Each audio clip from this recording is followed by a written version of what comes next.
शस्त्र आणि अस्त्रांपेक्षा राखीचा आशीर्वाद मोठे. मोदींनी बहिणींना विधानसभेत भागीदारी दिली. मुख्यमंत्री देवेंद्र फडणवीसांकडून कौतुक.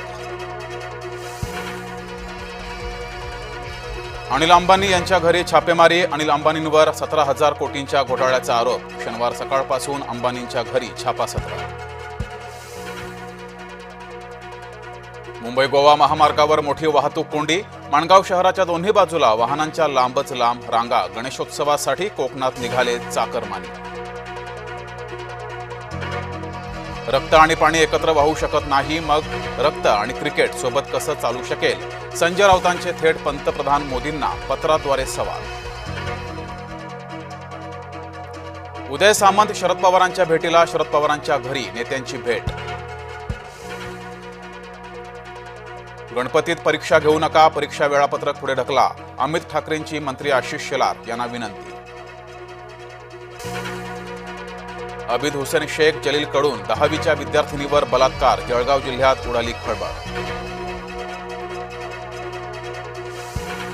मराठा आरक्षणाबाबत उपसमितीवर जरांगे नाराज. फक्त लोक बदलले, मुद्दा कायम. चंद्रकांत पाटील यांच्याऐवजी आता विखे समिती प्रमुख.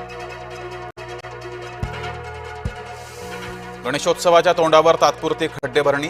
तब्बल 15 वर्षांपासून रखडलाय महामार्ग. संभाजीनगरमध्ये ऑनलाईन गेमिंगमुळे पहिला बळी. गळफास घेत 17 वर्षाच्या मुलानं संपवलं आयुष्य. परप्रांतीयांनी मराठी माणसाला डिवचलं. मनसे पदाधिकाऱ्यांनी परप्रांतीयाला बदडला. दिवस उजाडल्यावर कोल्हापूर शांत. शुक्रवारी रात्री सिद्धार्थनगर कमानीजवळ तुफान राडा. भारत पाकिस्तान क्रिकेट सामन्याविरोधात असंतोष. केंद्र सरकारच्या धोरणावर जोरदार टीका.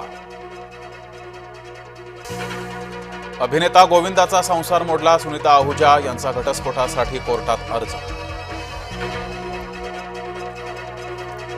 कणकवली मटका प्रकरणात पोलीस निलंबित. पोलीस निरीक्षक अतुल जाधव निलंबित. अतुल जाधवच्या नाकाखाली सुरू होता मटका.